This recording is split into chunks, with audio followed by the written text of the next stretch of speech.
What up, everybody? It's your boy CG back at you guys again with more crypto news. Now, before I get into the topics of today's video, if you guys could do me a favor and hit that like button, it's the easiest way for you to show your support, and it takes less than a second. Now, jumping into today's topics, cryptocurrency exchange Okex lists Polkadot's DOT token.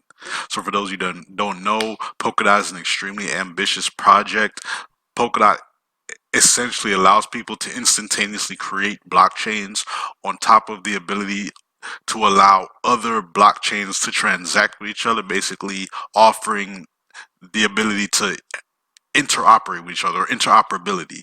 So like, let's say for instance, let's say Cardano's blockchain wants to interact with, let's say, Tron's blockchain, and so on and so forth.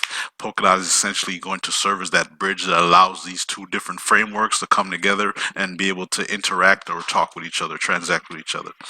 So Okex has not opened deposits and withdrawals yet for DOT token, though they have published a guide on how to claim your DOT tokens on this mainnet. So you guys can go check that out. Really looking forward to seeing what DOT is capable of doing in the future.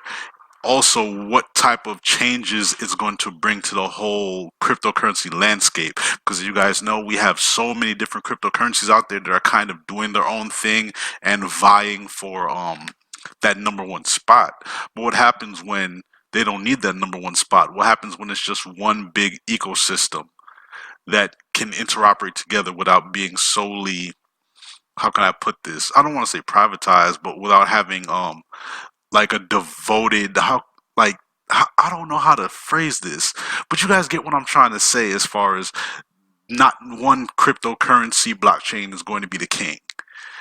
We can all have all these different frameworks that can interoperate with each other. So it's just basically one big landscape. So I'm really looking forward to seeing what happens, especially considering all of the things that are getting tokenized on the cryptocurrency market. Next up, Grayscale says the Bitcoin ETF is only a matter of time. So as you guys know or may not know, we have had over the past years several Bitcoin ETFs that have been introduced and shot down. But as we see the market mature more and more than likely we are getting closer to the day where a Bitcoin ETF may be approved. And through a Bitcoin ETF, we are going to see Bitcoin hit the mainstream in a way that we probably haven't seen before, essentially giving regular Joe Schmoes and more, how can I put this? Uppity, I don't even want to say uppity, but institutions that would prefer to deal with Bitcoin only if it had an ETF available, basically. So this was stated by an investment managing director, Mr. Michael Sonishin, as he was talking to Anthony Pompliano July 15th during an interview. The cryptocurrency space moves extremely fast, as they said, and it's very true. We've seen a a bull run of how can I put this, user activity on the cryptocurrency market since 2017, 2016, and it's insane. I mean, just look how big Binance has gotten in less than. Binance came out around December of 2017. So no, not even December. I think Binance came out around November, October actually. Yeah, November, October of 2017.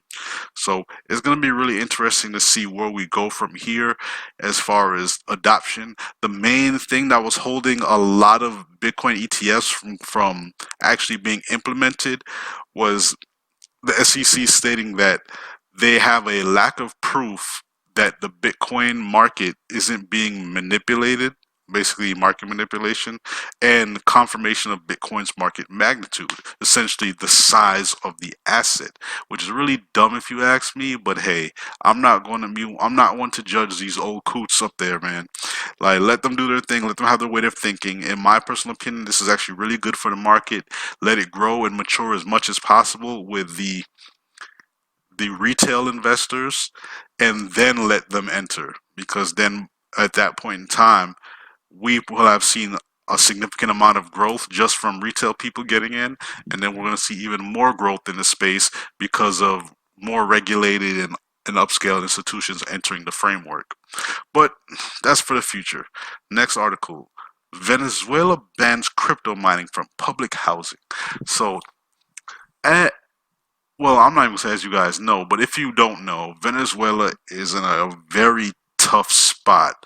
Whether it's their fiat currency going through mass hyperinflation on a ridiculous level, this the Bolivar, I believe, and on top of the fact that they have an extremely corrupt political regime in place, socialism at its worst. I believe Maduro is their acting president right now, and we are now seeing them crack down on individuals who are trying to make a way for themselves during these disastrous times. I could say that's the best way for me to put it, disastrous, because what's going on in Venezuela is heartbreaking, man. Especially if you talk to as much people from other countries as I do.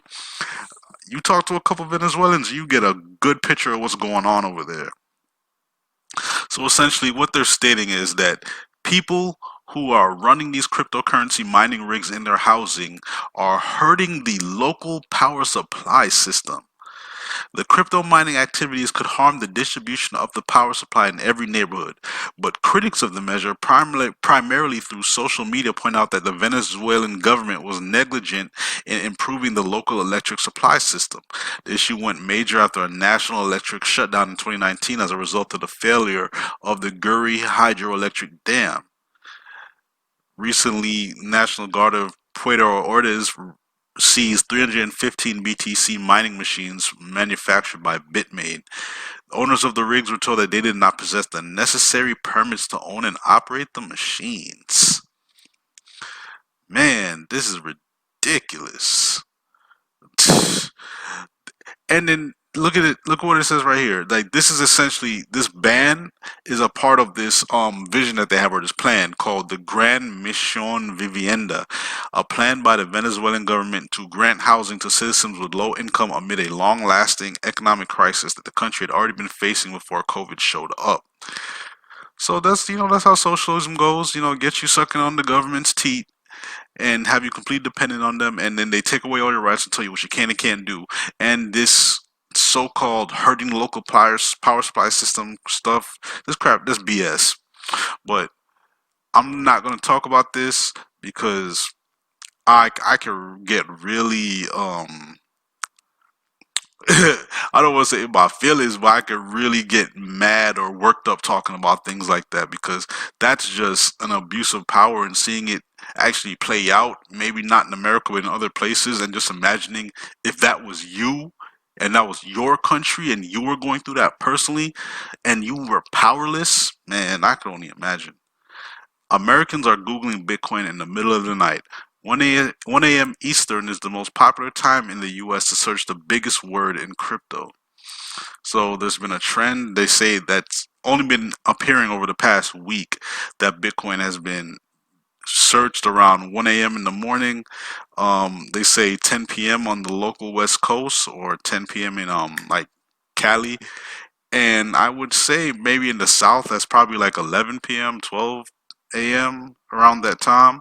So yeah, we're starting to see an uptick in the amount of people looking up Bitcoin and searching it again. This is really interesting, especially considering that Bitcoin has been consolidating around that $9,000 price point over the last couple months, especially post-COVID. Even with the stock market going up and down the way it has been, Bitcoin's been relatively stable, especially considering that during COVID, was it during COVID that the halving happened? Yeah, it was during COVID that the halving happened. Man. But yeah, so like I was saying, we're starting to see a lot of generated interest in Bitcoin. The BTC price has been maintaining its levels, and it's really coming towards a point where we really feel like there's going to be a big move coming, whether it's a move up or a move down.